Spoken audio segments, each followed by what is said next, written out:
Beberapa bulan yang lalu, Bosman sudah mengatakan bahwa perang melawan globalis ini masih panjang, masih lama dan memerlukan daya tahan atau endurance yang panjang. Menghemat tenaga, menghemat amunisi, dan cerdik merupakan langkah yang dibutuhkan. Bukan pinter loh ya, cerdik. Pinter itu bisa hafalan di sekolah, itu pinter. Mengikuti ilmu yang diberikan oleh guru, oleh dosen di kampus, itu pinter. Kita sekarang juga pejabatnya orang pinter semua. Saking pinternya cetak uang dibilang inflasi. Ngutang asing itu benar, bergantung dolar itu benar. Lalu kerjasama dengan negara komunis yang penuh tipu daya dibilang benar, dan bergantung pada investasi asing itu benar. Dan genre berpikir begitu saat ini berkuasa mutlak mengatur negeri ini. Jadi yang di atas tinggal gampang, cuman bagi sembako sama kunjungan-kunjungan. Itu pinter pejabatnya namanya. Pinter minteri atasan, sama pinter bodohi rakyatnya. Sementara yang dimaksud cerdik di sini adalah street smart, orang yang memakan pengalaman hidup yang keras, makan jalanan, terantuk-antuk hidupnya, namun mantulnya lebih tinggi dari jatuhnya. Di atas orang cerdik ada lagi orang bejo atau orang beruntung. Nah,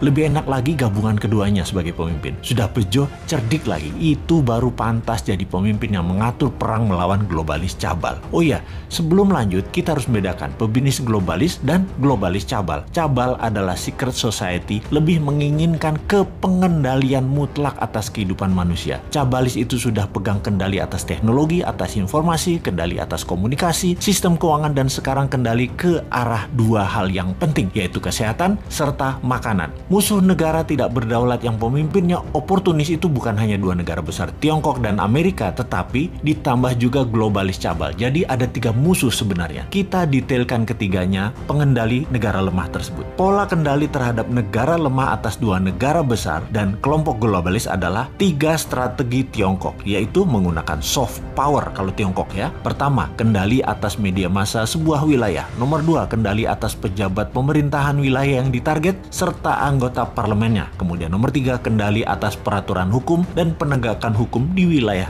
tersebut. Di sisi lain, strategi Amerika itu menggunakan hard power, yaitu tekanan militer, terorisme, ideologi, humanitarian, menggunakan organisasi multilateral seperti IMF, PBB. Semua adalah tool Amerika untuk menyedot aset harta negara lemah. Strategi globalis cabal adalah pegang sosial media, informasi, dan big data. Mereka bukan mau menguasai wilayah hajat hidup seperti Tiongkok, ambil sumber daya alam seperti Amerika, kendalikan energi dan oil, serta dolar. Bukan. Globalis cabal kendalinya atas data, atas minat interest seseorang, mengubah tindakan perilaku, merubah society, merubah dunia dengan merekalah pemegang kendali hidup manusia, bukan hanya wilayah. Globalis cabal anti negara, anti nasionalisme, senang atau mendukung pemimpin otoriter yang bisa dikendalikan oleh mereka. Jadi saat ini perangnya ada tiga front, Tiongkok, Amerika, dan globalis cabal. Globalis saat ini pegang kendali atas big farmasi atau perusahaan obat-obatan besar serta kesehatan. Alat tes COVID, virus COVID, dan vaksin adalah satu paket globalis cabal yang punya. Sistemik sekali kerja mereka, didesain panjang sejak 15 tahun yang lalu. Detail, rinci, terarah, lengkap dengan perang medianya, desain ketakutannya, dan alat yang disebut COVID atau virus yang sedikit lebih mematikan dibandingkan flu itu.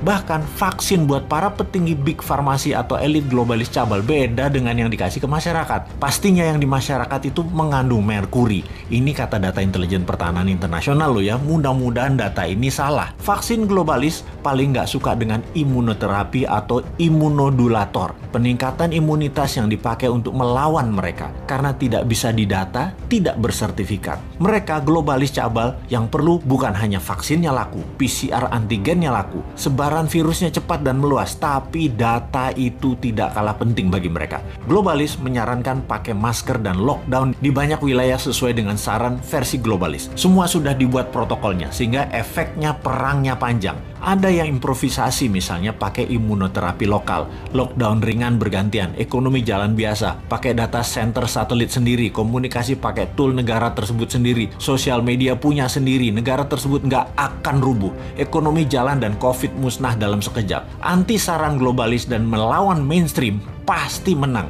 Itulah kenapa di tahun 2019 pertama-tama video Bosman muncul, kita mengingatkan perang yang akan terjadi di tahun 2020 dan tahun 2021 dengan akhir kalimat bertanya, sudah siapkah Indonesia? Untuk apa? Untuk punya Google sendiri, punya Facebook sendiri, punya satelit komunikasi sendiri, punya data center sendiri, punya Twitter sendiri, punya TikTok sendiri, punya begituan deh. Ini kira-kira maksudnya. Hanya di tahun 2019 awal tersebut kita menginformasikannya pelan-pelan, muter-muter bersanepo gaya bahasa pengandaian pengertian dan indirect language. Ternyata nggak paham gaya bahasa beginian. Jawa Timurane bosman metu tak sikat pol saiki. Faktanya perang pandemi ini panjang, 2025 baru bersih. Dan bukan karena virus solusinya, tapi natural herd imunitas solusinya. Terpapar banyak dan sembuh pakai imunitas diri sendiri dibantu booster multivitamin dan mineral. Kemudian perang apa lagi yang akan terjadi? Yaitu perang cuaca atau climate war. Sudah sejak tahun lalu dimainkan. Dan kalau yang ini, Rusia ikut bermain. Selain globalis cabal Tiongkok dan Amerika di belakangnya negara sekutu, terutama G7. Mulai nyadar sekarang di mana-mana hujan juga banjir. Kata-kata puitisnya adalah bagai hujan di musim panas. Jadi kenyataan benar karena ya direkayasa cuacanya. Masihkah tidak sadar juga setelah pandemi, maka kesengsaraan lain akan terjadi, yaitu kelangkaan pangan. Sudah siapkah kita? Atau seperti 2 tahun ini, walau sudah diingatkan tetap aja menjalankan semua seakan-akan seperti anak SD gambar pemandangan 2 gunung, matahari, dan sawah. Wapokmu kapan? Bro, seroprevalence Amerika itu sudah di atas 49%.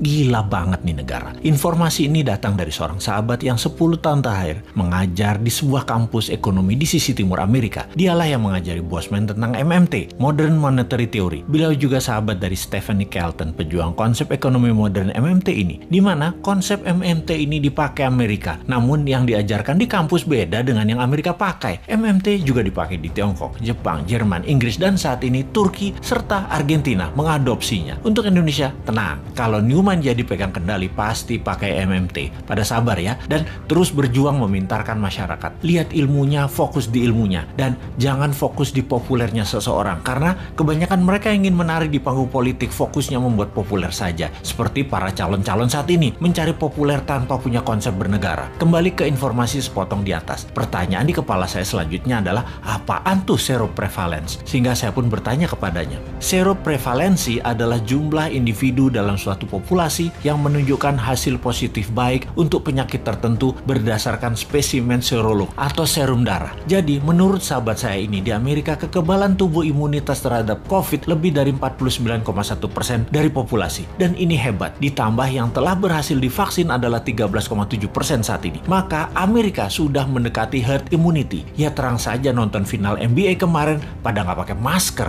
Kenapa hebat? Karena mayoritas kekebalannya didapat dari alami, yaitu natural herd immunity. Gak heran dalam diskusi di Clubhouse, Elon Musk mengatakan, unvaccinated sperm 50 years from now are more precious than gold. Yang dalam arti sederhananya adalah sperma manusia yang tidak divaksin lebih tinggi nilainya dibanding harga emas 50 tahun lagi. Oke, wis jangan dipercaya omongan Elon Musk. Itu hanya omongan manusia oportunis. Sing bener pejabat saat ini, maha bener. Kita harus dukung terus demi utuhnya NKRI sampai masanya new mind tiba. Sing sabar ya. Kalau pandemi corona adalah bencana alam natural disaster, maka sesungguhnya kesembuhan alami adalah herd immunity natural juga untuk mengalahkannya. Sungguh, strategi yang terbaik adalah dari alam oleh alam. Kalau COVID adalah man-made disaster, ada 2 strateginya. Nego dengan yang mengendalikan dan ikuti maunya mereka, atau tantang mereka, tantang perang puputan, tantang perang sampai mati. Pakai vaksin sendiri, pakai imunoterapi, pokoknya jangan pakai vaksin asing aja. Wani ora, kalau nggak berani ya seperti saat ini, ikuti aja protokol globalis. Dilanjut oleh teman saya tadi. Jadi kalau Amerika pakai vaksin mengatasi herd imunitas, secara mayoritas itu hoax.